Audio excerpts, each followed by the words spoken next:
All right, I have for many years tried to figure out a way to measure headspace gauges from the back of the gauge to this mysterious datum line at .330 on the taper of the gauge.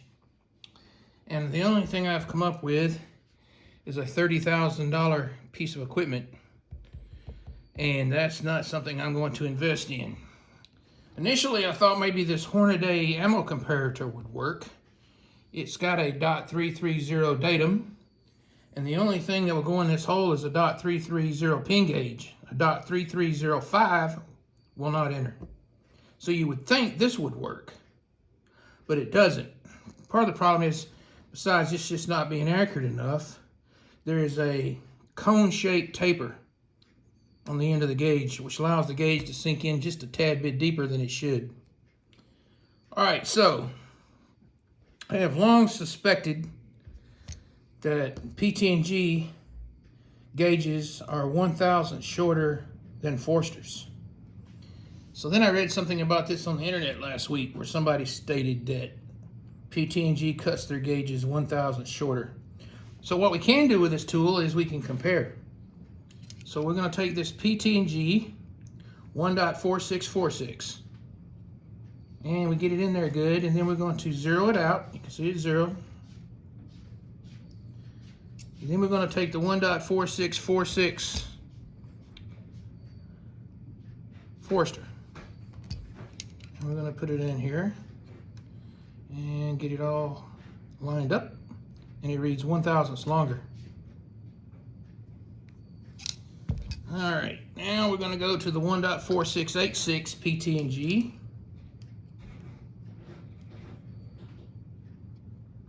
Zero it out.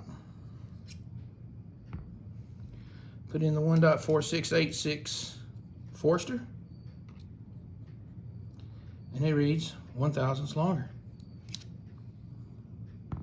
Then we're going to go to the 1.4736 PT&G. Zero out the gauge or the calipers, and then we're going to put the 1.4736 Forster, and it reads 1/1000 longer.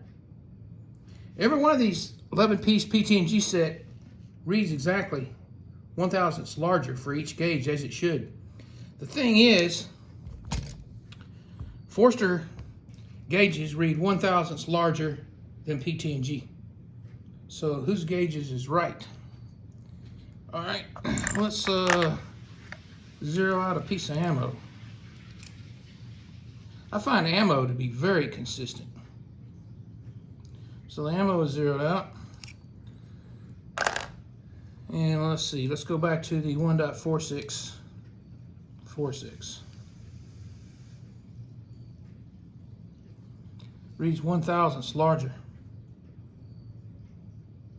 All right. And then back to the 1.4646 Forster. It's going to read 2/1000 longer. And that's what it reads.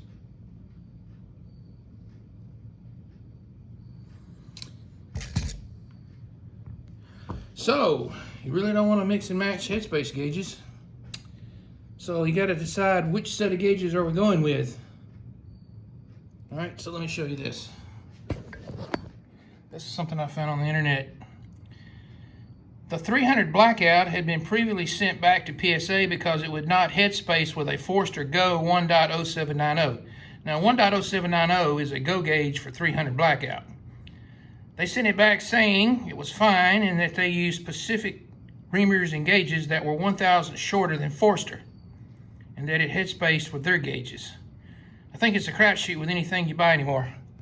Well, this is quite a conundrum. I guess you just be consistent with one set of gauges.